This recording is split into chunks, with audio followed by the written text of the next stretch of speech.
Hey, I'm Mike Garrity, joined by Megan Kolb, and we're here for another 3 Wide Life webisode.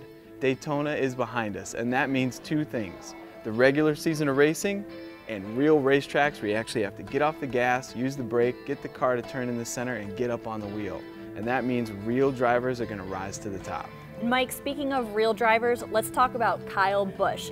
Fastest in practice, had the pole, and also won the nationwide race. He was on fire. We recently had the chance to catch up with him in Mooresville, North Carolina at his KBM shop. Beautiful shop, where we got to talk about all the ups and downs that he faces as a team owner. Check it out.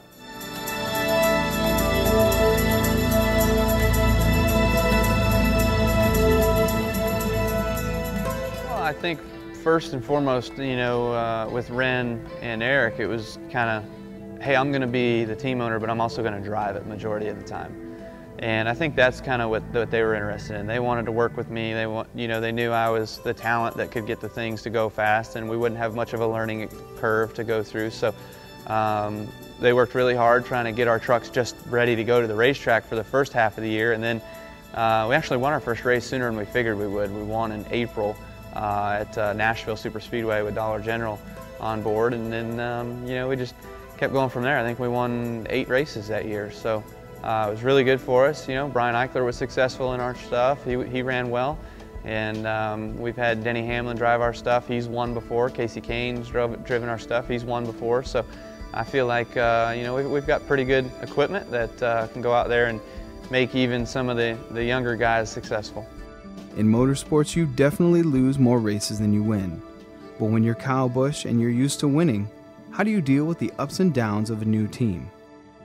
Yeah, our learning curve's been big. We've had a little bit of success, and then we've kind of had some rough patches too. So it's definitely been a learning year and a growing year on the nationwide side for sure. But our first year in trucks, we won the Owners Championship. Our second year in trucks, we finished second in the Owners Championship. So we felt successful at that. We felt like, okay, we got the truck thing down. It's going pretty good.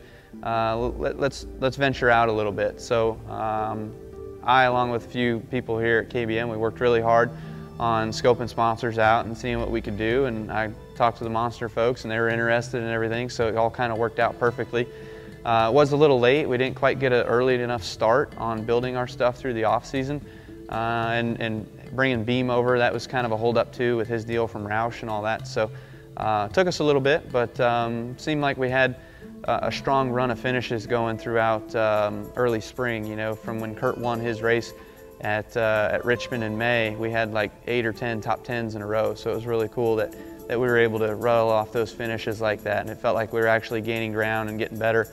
And then we've just kind of had a string of bad luck lately. So we're working on changing that, hopefully, and getting back on track.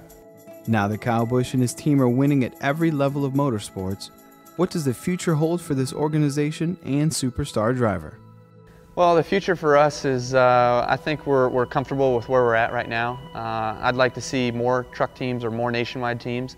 We've got the capability of running 4 teams out of this place, so we'd like to do that. That's my goal and aspirations, but later on down the road, say, I don't know, 10 years or so, when sponsorships are back to a premium, then, maybe we'll see a cup deal out of here one day.